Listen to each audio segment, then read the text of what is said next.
Всички сме гледали фантастични филми. Дали са истина или лъжа, никой не може да потвърди.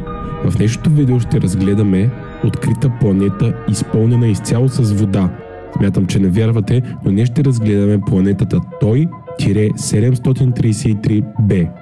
Тя е малко под 2 пъти радиусът на Земята и обикаля около звезда малко по-малка от Слънцето с период от 4,9 дни. Измерванията на неговата плътност предполагат, че може или да е загубил атмосферата си, или да е воден свят, покрит с океан. При такава близка орбитална близост, топлината от звездата вероятно ще изпарява атмосферата на Той-733b, което означава, че в сравнително кратък период тя може да се трансформира в малка гола скала. Общо взето сега нека разгледаме нещо като таблица. Тип на планетата е Суперземя. Дата на откриване 2023. Маса 5,72 Земи.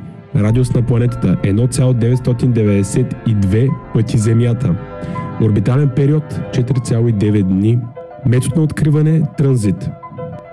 Той 733b е планета, която, както вече разбрахте, е в друга галактика, не се намира в Слънчевата система и също така е екзопланета. Откакто първите екзопланети бяха открити през 90-те години на миналия век, преминахме към един вид бум на откриването на екзопланети.